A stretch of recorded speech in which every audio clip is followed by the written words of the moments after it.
Hard work is not failing you. You are failing hard work by utilizing it as your solitary tool.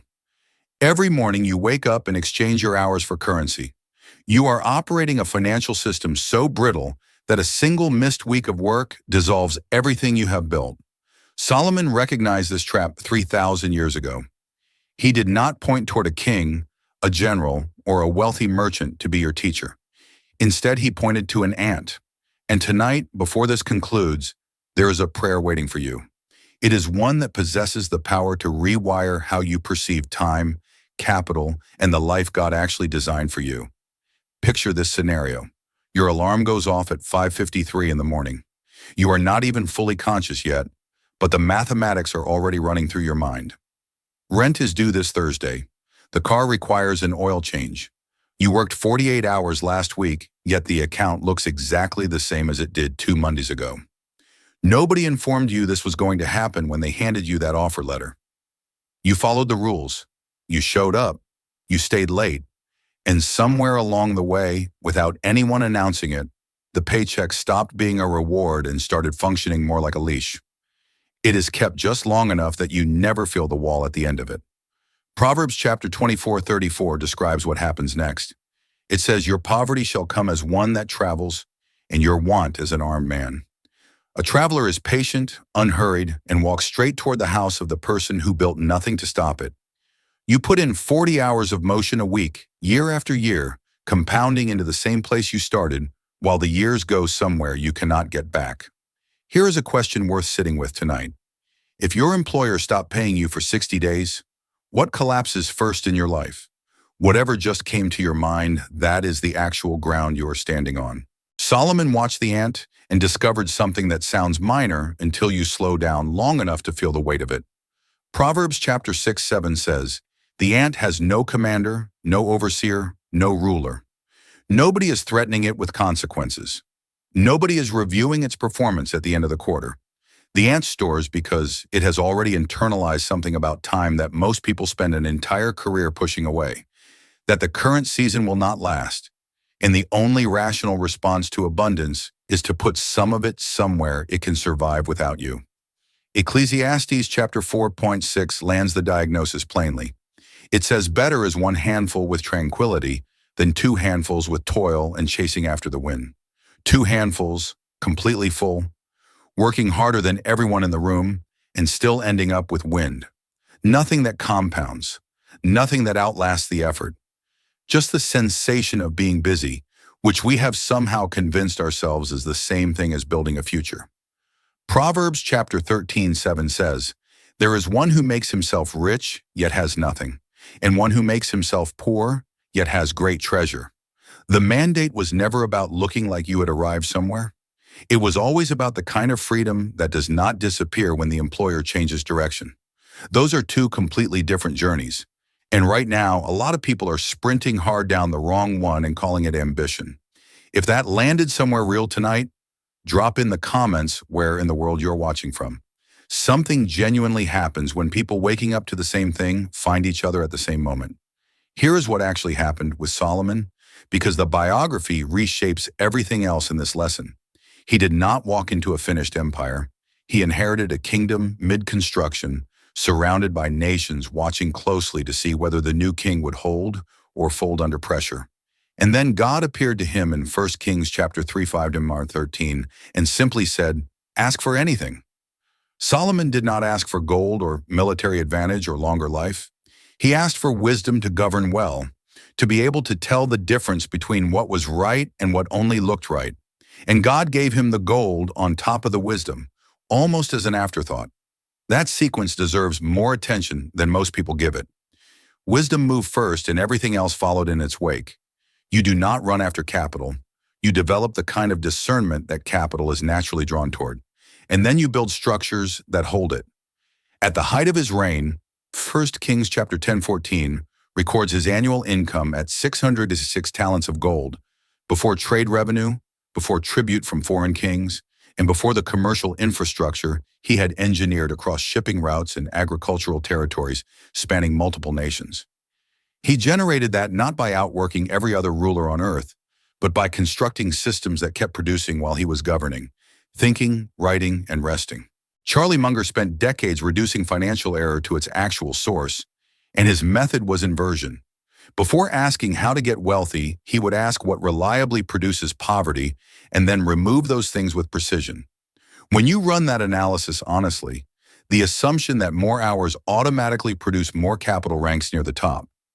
Effort that never gets translated into a self-sustaining structure just evaporates with the season. It buys some comfort and leaves nothing behind that works when you stop working. Think about what that looks like in a real week.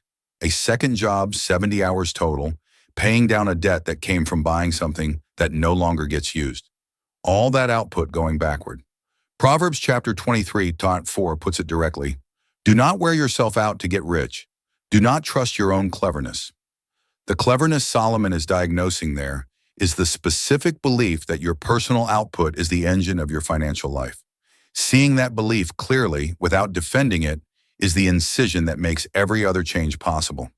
If this is landing for you, give this video a like right now.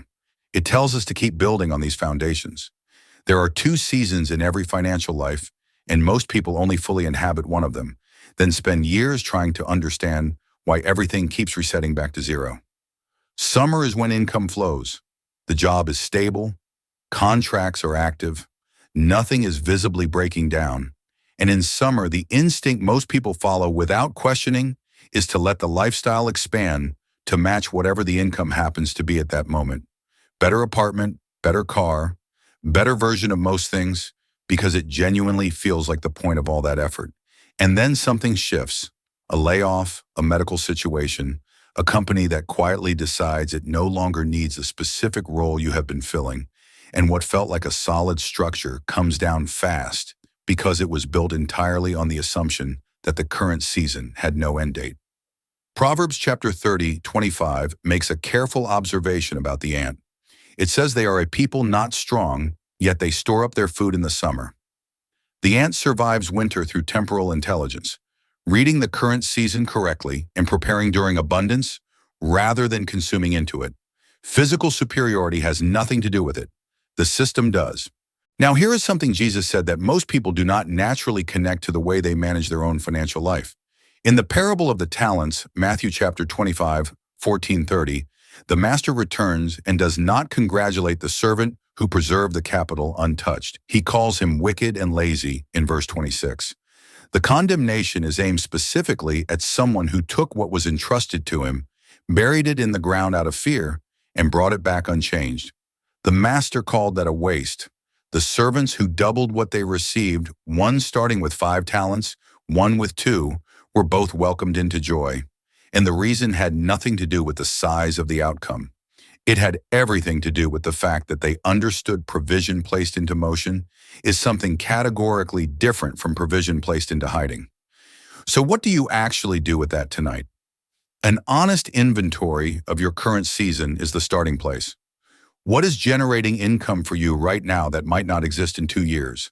That surplus is seed, and Proverbs chapter 11 verse 26 says, "The blessing falls on the one who circulates it, who puts it back into something that generates more." Your first asset does not need to be large or impressive. It needs to exist outside the hours you are selling. There is a story the corporate world tells with remarkable consistency, and it sounds like wisdom, so most people absorb it without ever stopping to examine it. The story is that a steady paycheck means you are secure, and after years of receiving it on the same day every 2 weeks, the nervous system starts to agree, starts to treat the routine deposit as evidence that everything is fine and nothing urgently needs to change. At some point, and this happens slowly, without any announcement, the job stops being a tool you are using and starts being something you are dependent on to feel stable. The predictability of it trains the mind to stop seriously looking for alternatives. Every time you think about building something on the side, something that could function without your hours attached to it, the discomfort of that uncertainty fires, and the instinct pulls back toward the familiar rhythm, and another year quietly passes. Paul addressed something underneath all of this in 1 Timothy chapter 6, verse 8. But if we have food and clothing, we will be content with that. He is pointing at the anxiety that drives people to consume things they cannot genuinely afford. The need to look like the effort is paying off, to signal to the people around them that they have arrived somewhere worth arriving, to feel successful before they have actually built anything that produces freedom.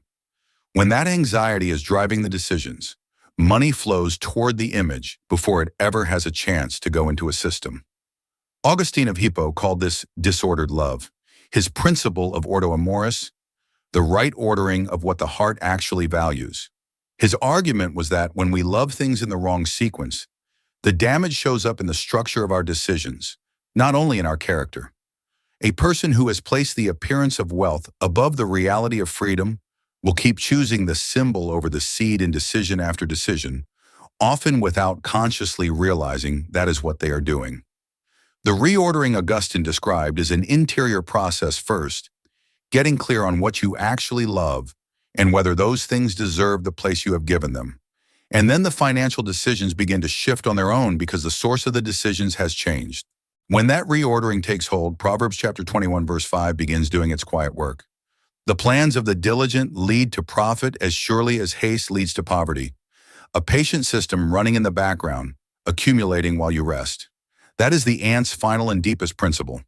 Building something that keeps working after you have stopped, so that your rest is not a pause in production, but a proof that the system is functioning the way it was designed to.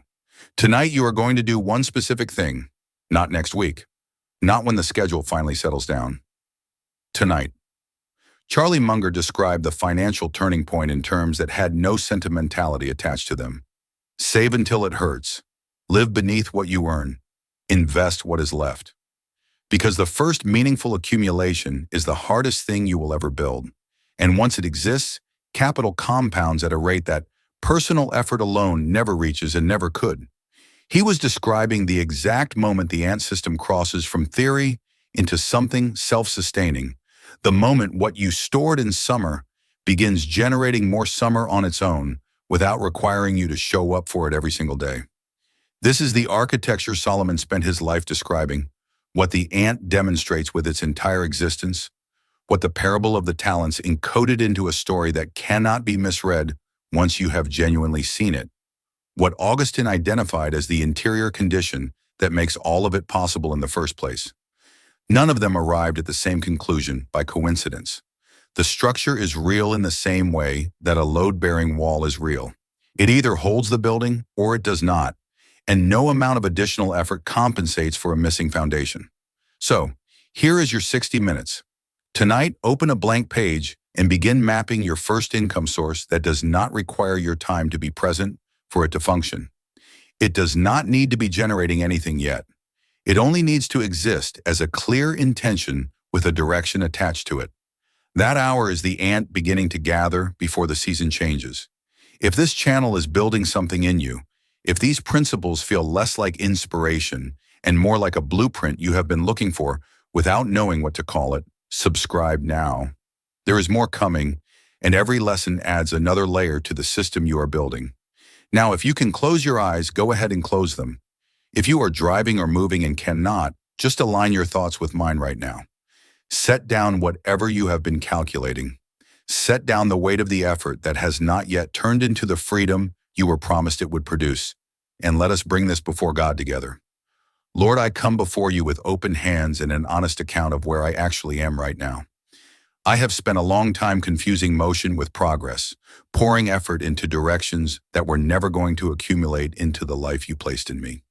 Tonight I am asking you for the wisdom of the ant, the kind that does not need a supervisor to begin preparing, the kind that reads the season correctly and acts before the urgency arrives. Give me the courage to start cutting what keeps me emotionally tied to the next deposit. Give me eyes to recognize the seeds you have already placed in my hands and have been patiently waiting for me to plant. Teach me to gather during abundance without consuming it all. Teach me to build without needing anyone to see it. Let what I construct in quiet seasons outlast the effort it took to begin it. Let my legacy still be speaking long after my hands have finally rested.